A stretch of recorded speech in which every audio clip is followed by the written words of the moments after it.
I returned home to find the HOA had destroyed my barn and built a warehouse on my land. Jake Morrison had been away for 3 months visiting his sick mother in Colorado. His ranch in Willowbrook Estates had been his pride and joy for 15 years. The red barn where he kept his horses and stored equipment held memories of weekend projects with his late father.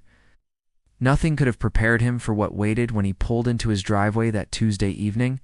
The barn was gone. Completely erased from existence. In its place stood a massive gray warehouse that looked like it belonged in an industrial district, not a residential neighborhood. Jake sat in his truck, engine still running, staring at the impossible sight before him. His hands gripped the steering wheel so tight his knuckles turned white. He stepped out slowly, his boots crunching on gravel that shouldn't have been there. The warehouse was enormous, taking up nearly a quarter of his 5-acre property. Fresh concrete surrounded the building, and tire marks from heavy machinery scarred his once pristine pasture. Scattered pieces of his old barn lay in piles near the property line like discarded trash. Jake walked around the building in disbelief. This wasn't some overnight construction project. The warehouse had proper foundations, electrical connections, and professional siding. Someone had planned this for months while he was caring for his dying mother. The realization hit him like a punch to the gut. He pulled out his phone and called Patricia Williams, the HOA president. The phone rang 6 times before going to voicemail. He tried again, same result. Jake left a message that barely contained his fury. "Patricia, this is Jake Morrison. I need you to call me back immediately about the warehouse that someone built on my property without permission. This is not okay." His next call was to his neighbor, Tom Bradley, who lived across the street. Tom answered on the second ring. "Jake, you're back. How's your mom doing?" "Tom, what happened to my barn? There's a warehouse where it used to be." Silence stretched across the phone line. Finally, Tom spoke in a whisper. "Jake, you need to come over. We can't talk about this on the phone." The urgency in Tom's voice sent chills down Jake's spine. Locked up his house and walked across the street. Tom's wife, Betty, met him at the door with worried eyes. "We tried calling you," she said, "but Patricia said you'd given permission before you left." Jake's jaw dropped. "I never gave permission for anything. I never even spoke to Patricia before I left." Tom led him to the living room and closed the curtains. "Jake, something's not right with the HOA board. About 6 weeks after you left, construction crews showed up at dawn. They had permits, official looking, paperwork, the whole 9 yards. When neighbors questioned it, Patricia said it was all approved by you." Betty nodded grimly. "She showed everyone a signed document with your name on it. Said the warehouse was for community storage and you donated the land." Jake felt his world spinning. "I never signed anything. I never donated anything. My land, and that was my father's barn." Tom pulled out a folder from his desk drawer.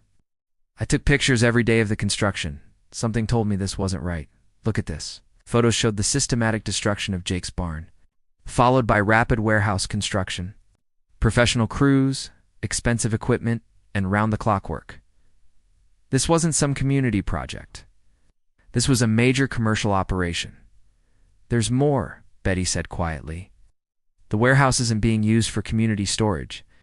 There are trucks coming and going at night, different companies, strange cargo. And Jake, some of those trucks have out-of-state plates." Jake studied the photos, his anger building with each image. His beautiful barn, built by his grandfather's hands, reduced to rubble. His family's legacy erased for someone else's profit. "Else knows about this?" he asked. "Most of the neighborhood suspects something's wrong, but everyone's afraid to speak up. Patricia's been threatening people with fines and violations. She's got the board completely under her control." Up, his decision made. Well, she picked the wrong person to mess with. This ends now. The next morning, Jake drove straight to the county courthouse. If the HOA had legitimate permits, there would be records. If they had forged documents, he'd find evidence. The clerk. In the planning department, Mrs. Rodriguez had known Jake for years through his construction business. "Jake, good to see you. What brings you here today?" He explained the situation, and her expression grew serious. She pulled up the property records on her computer, frowning as she scrolled through the data. "Jake, this is very strange. There are permits here for your address, but they're filed under something called Willowbrook Community Holdings, LLC. The application lists Patricia Williams as the authorized representative. And there's a document here claiming you transferred development rights to the HOA." Jake leaned over to look at the screen. "I never transferred anything. Can I see that document?" Mrs. Rodriguez printed it out, and Jake's blood ran cold. There was his signature, but he'd never seen this paper before in his life. The document was dated 2 weeks before he left for Colorado, claiming he'd agreed to donate land for community development in exchange for reduced HOA fees. "This is forged," he said firmly. "I need copies of everything." Armed with a stack of documents, Jake drove to his lawyer's office. Robert Chen had handled the original purchase of his property and knew the deed better than anyone. Robert examined the paperwork with a magnifying glass, comparing the signature to Jake's real one from the property deed. After 20 minutes, he looked up with a grim expression. "Jake, this signature is definitely forged, but it's a very good forgery.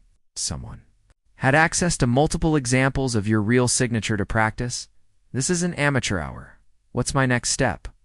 "We file a police report for fraud and trespassing, then get an emergency court order to stop any further use of the warehouse. But Jake, I have to warn you, this kind of sophisticated fraud usually means there's serious money involved. People won't give up easily." Jake's phone buzzed with a text from an unknown number. "Stop digging, or you'll regret it." He showed the message to Robert, who immediately took a photo of it. "Save that. We're dealing with criminals now." That afternoon, Jake met with Detective Maria Santos at the police station. She listened to his story while taking detailed notes.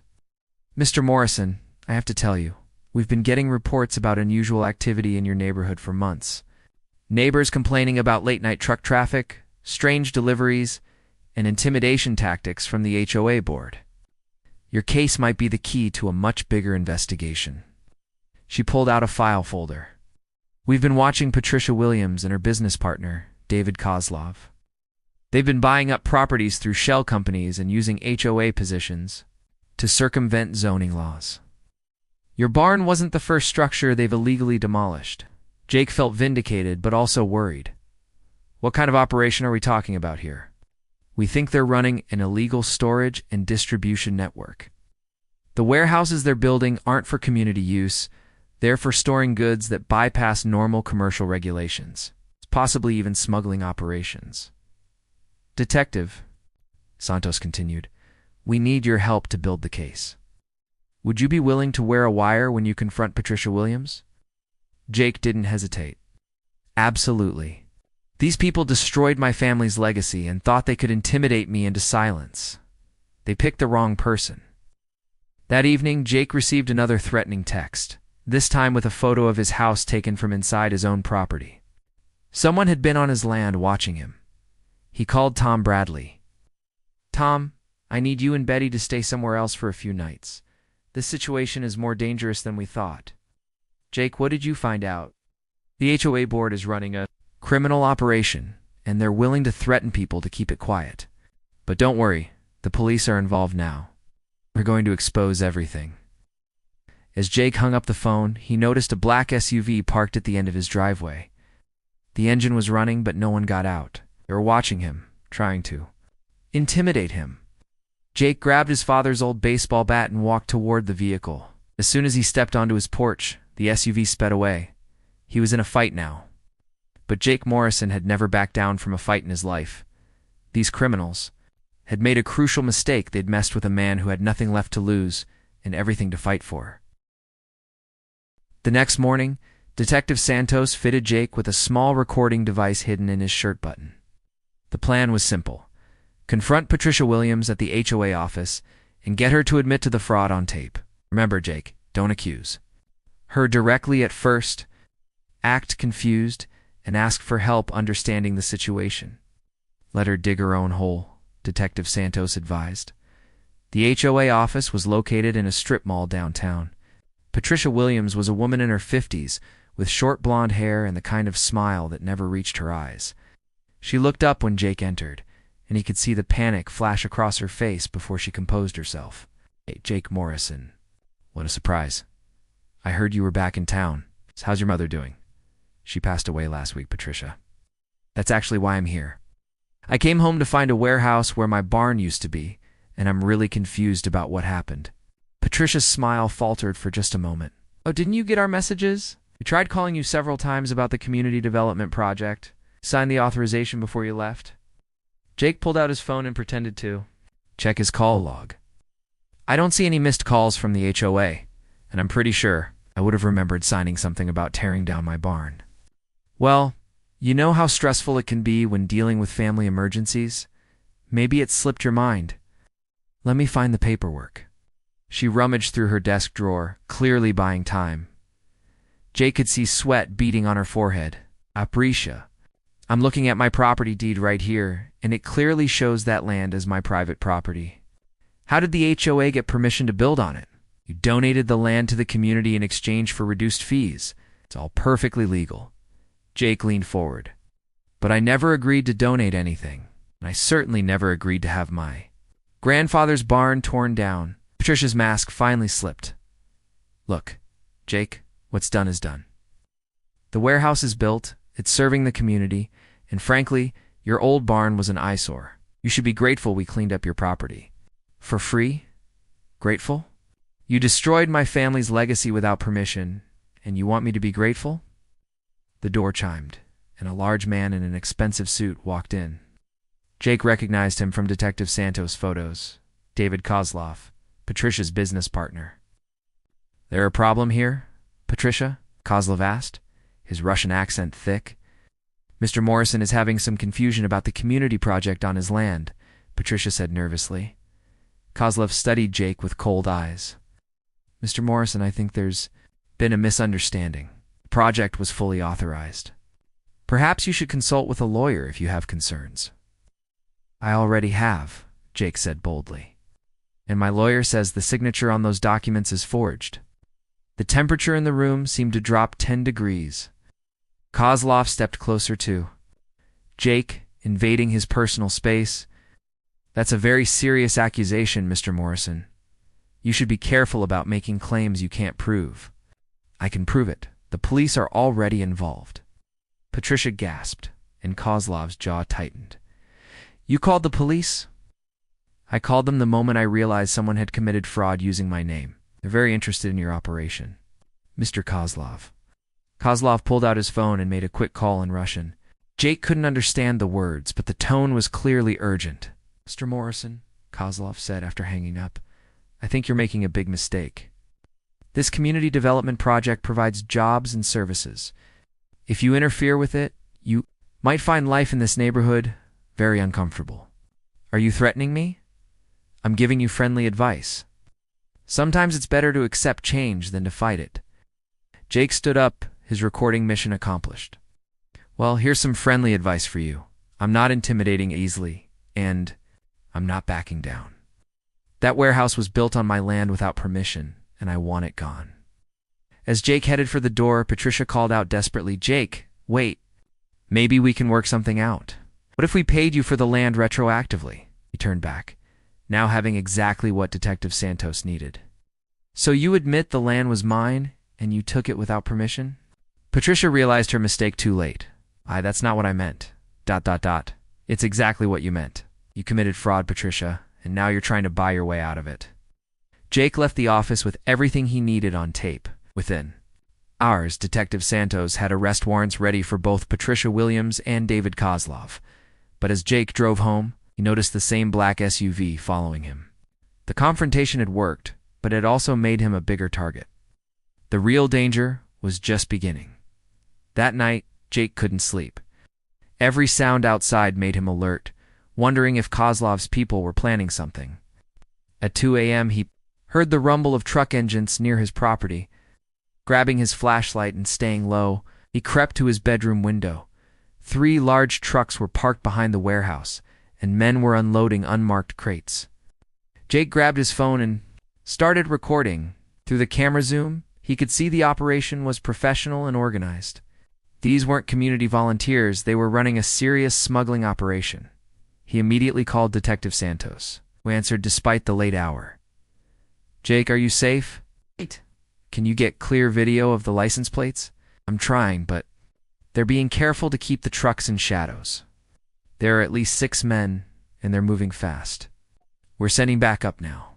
Do not engage them directly. Just document everything you can. Jake watched for another 20 minutes as the men efficiently unloaded crates and disappeared them into the warehouse. When they finished, the trucks left in different directions. He'd captured enough footage to show this was clearly an illegal operation. The next morning, Detective Santos arrived with a search warrant and a team of officers. What they found inside the warehouse shocked everyone. The building was divided into climate-controlled sections, storing everything from stolen electronics to counterfeit, designer goods to unmarked pharmaceutical containers. In the back office, they discovered detailed records of the smuggling network that stretched across 3 states. Jake, this is huge, Detective Santos said, showing him the ledgers. They were using your land as a central distribution hub. Barn wasn't just in the way. Your property was specifically chosen because of its location near the highway and its rural setting. The record showed that Patricia Williams and David Kozlov had been planning to acquire Jake's land for over a year. When he wouldn't sell, they decided to forge documents and take it illegally while he was away caring for his mother. They researched your family situation, Jake. They knew about your mother's illness and planned the whole operation around your absence. This wasn't opportunistic, it was calculated.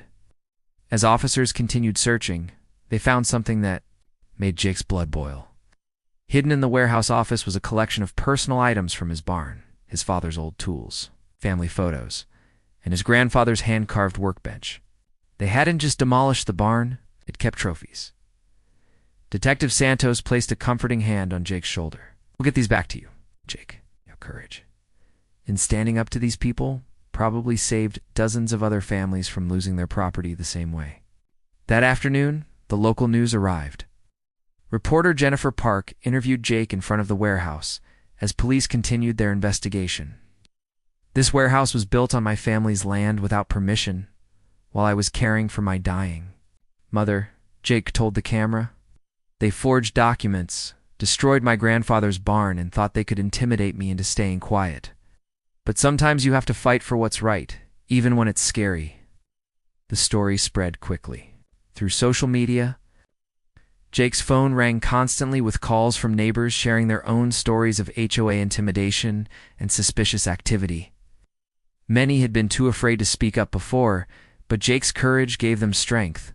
Mrs. Henderson from Maple Street called to report that the HOA had tried to claim part of her garden for a community beautification project. The elderly woman had been terrified but hadn't known what to do.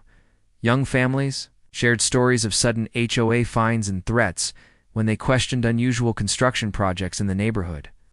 A pattern emerged of systematic intimidation, designed to keep residents quiet while Kozlov and Williams expanded their illegal operation. By evening, Detective Santos had enough evidence to arrest 12 people connected to the smuggling ring. Patricia Williams and David Kozlov were charged with fraud, money laundering, and racketeering. Jake, because of your willingness to fight back, we've shut down a multi-million-dollar criminal enterprise, Detective Santos said. You should be proud. But Jake wasn't thinking about pride.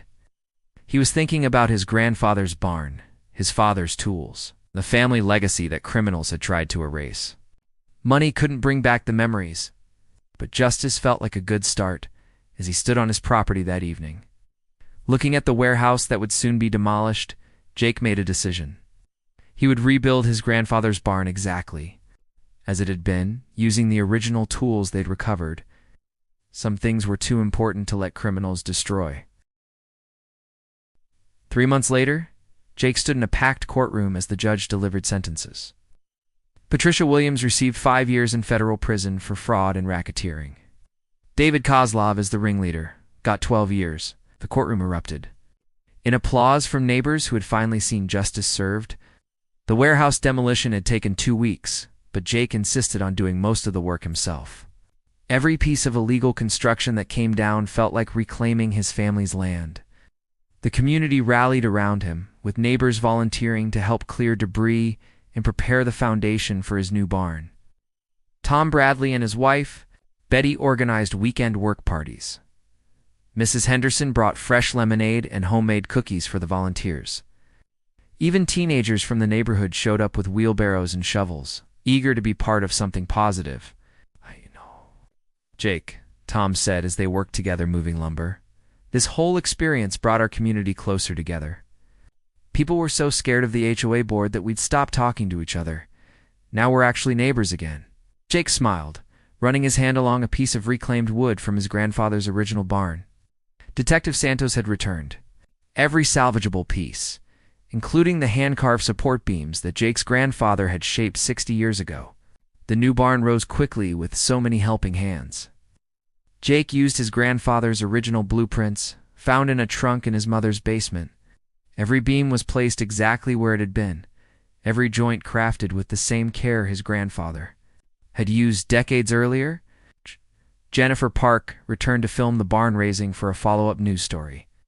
"Jake, how does it feel to rebuild what was taken from you?" she asked. "It feels like coming home," Jake replied, looking at the partially completed structure. "They thought they could erase my family's history for their own profit. But you can't destroy the things that really matter: community, family, and the courage to stand up for what's right." The story had attracted attention beyond their small town. A national news program featured Jake's battle against HOA corruption, and letters poured in from people facing similar situations across the country. Jake found himself accidentally becoming an advocate for property rights and community accountability. A law firm specializing in HOA disputes offered to represent other victims of similar schemes for free, using Jake's case as a template. The county implemented new oversight procedures for HOA construction projects, requiring independent verification of all property owner signatures.